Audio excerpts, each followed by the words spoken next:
Alright, yeah, I'm working on this jack again, and what I'm doing right now is I got this plate. Well, before I tell you that, I'm working on this little strut here. This actually is what pushes the jack up. This wouldn't make it any stabler, but since we're fixing all these wired out holes, I think I might as well do it. And this one here, you see how bad that one is. There we go. So what I'm doing is this is like a 15/16. So what I did is I drilled these out. I'll be able to make two. What I'm going to do is we're just going to lop this off, cut this off here, and weld these little ends on. I don't know if you can see that. Here you go, I got it outlined here. Just going to cut that out and then weld it on. But like I say, I drilled these out to 7/8, and I have a ream here, an expandable ream. It's a 7/8 ream, and I'm going to see if I can squeeze it out to make it a 15/16. It's only a 1/16 of an inch, which means this only has to expand the 32nd, because you're going to get a 32nd on each side there. So we'll see if that works, and we'll see if we can get that tight. Alright, I'll see you guys over the voice. Alright, like I say, this ream is a 7/8, and a lot of reams will tell you, 7/8 too, 15/16 or something, but this one here, let's zoom in on there, this one just says 7/8 plus, so figure it out, right? Alright, right now it's that's about 7/8. And then you got this little thing on the end here. You can screw this in, tighten it. I'm going to make one turn on it, and that pulls something on the inside here, and it spreads these a little bit. So, okay, see, I tightened it up a little bit. So let me put some tap magic on here.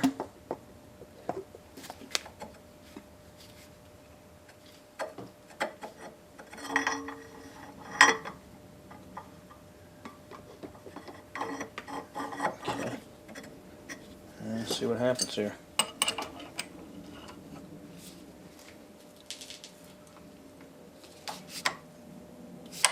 Alright, let me loosen it up a little bit.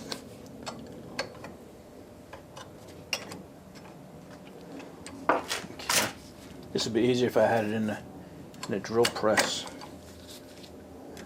Then it would be straight. Okay. Took a little bit off. I'm going to tighten it a little more.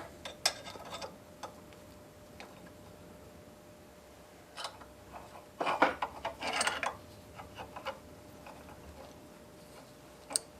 make it smaller.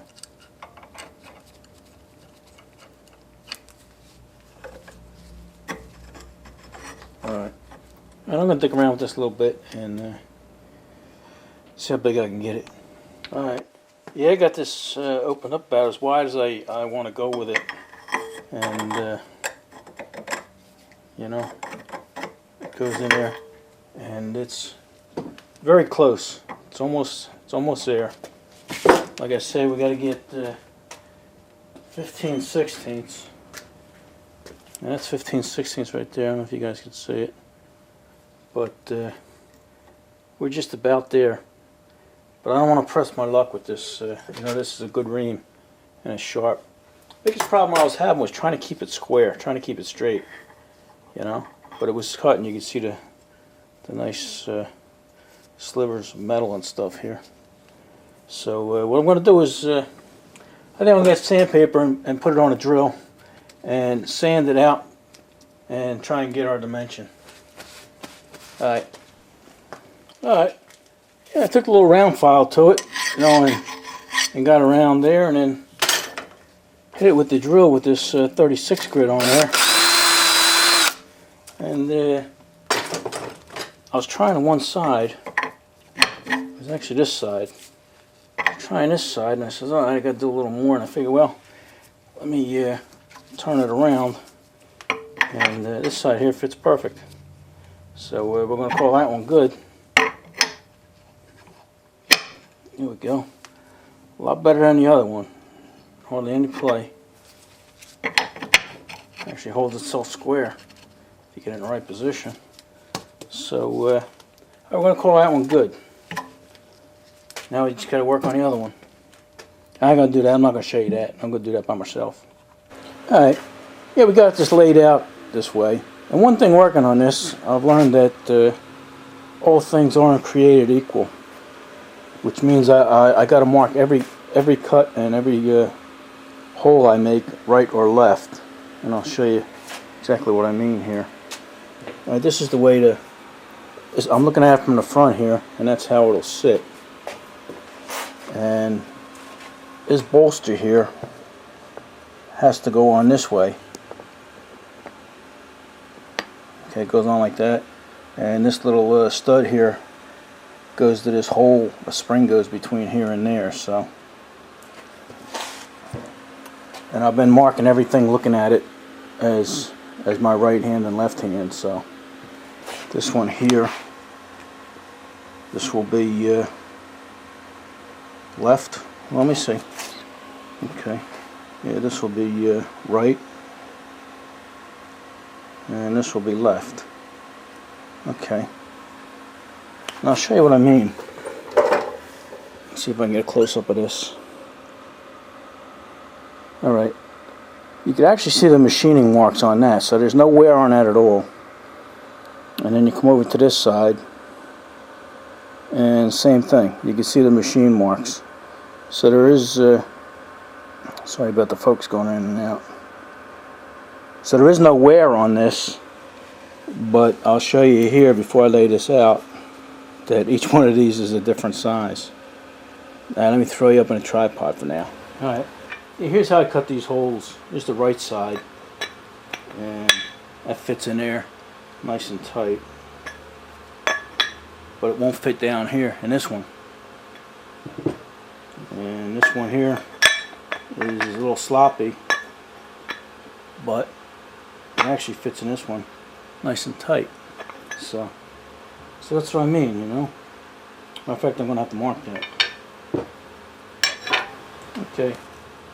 Yeah, I was going to scribe it in there, but then I actually just punched it, you know, because I got them letter punches. So there's the left and here's the right.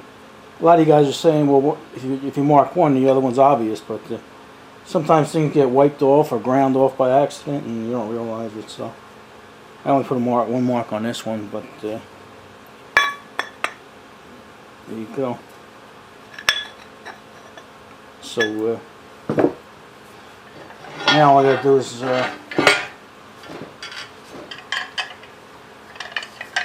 I'll mark these two here, and then we'll scribe these out and cut them out. Alright. Yeah, like I said, we got these all marked out. This is the right, this is the right, this is the right. So what's nice here is this is wallered out, but it's all wallered out towards the front. It's all real smooth here, and in the back it's not even touched. So what I'm going to do is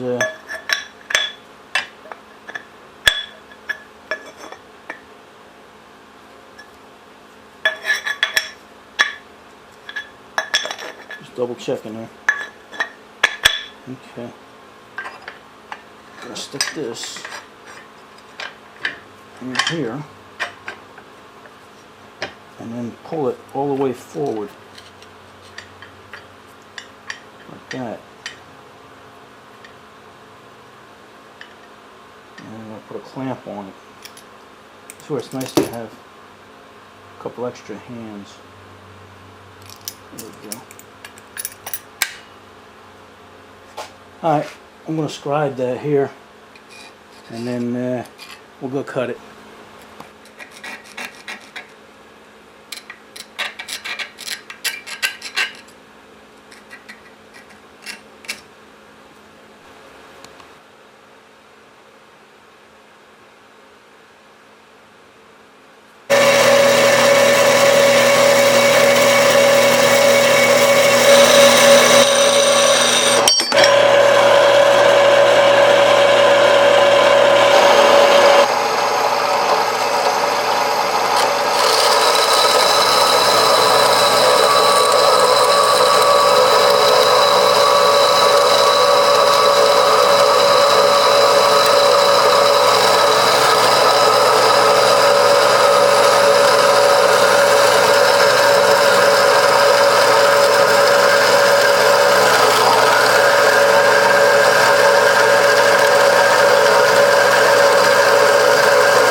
Alright, yeah, we're happy with the way they turned out. With that big hunk of steel I had in there, we didn't get any warpage at all here, so that was nice. These are straight as an arrow. And you wonder why I didn't take his play out here. You know, that's designed to be in there. Without that play up there, you wouldn't be able to get this this bolster in there. See if I can do this with one hand. Here we go.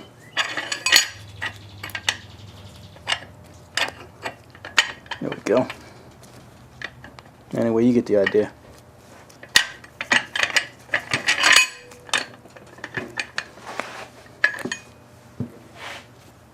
Okay. Yeah. I like this one here. This one here came out the best. You know, that's an invisible seam. I could have done that with all of them, but I really wasn't worried about it. You know, that just so happened to be that way. But like I say, it's strong. And it looks original. Unless you're looking for that, you're not going to see it. So we're happy with that. Alright, I guess the next thing we're going to do, and the last thing is we'll mess with this this hole here. Like I said, we're going to make a bushing for that. And that bushing will fit over this here. So we're going to have to file this down a little bit. And then put the bushing through there. But yeah, we're just about there. You know, I mean, put that bushing, weld that bushing in there, and paint it up, and putting it back together, bolting it back up together is nothing. So, yeah, we're coming towards the end there. All right, if you stayed with me this long, thanks, I appreciate it. And if not, you're not going to hear this. What do you say? Enough of this? All right, get out of here.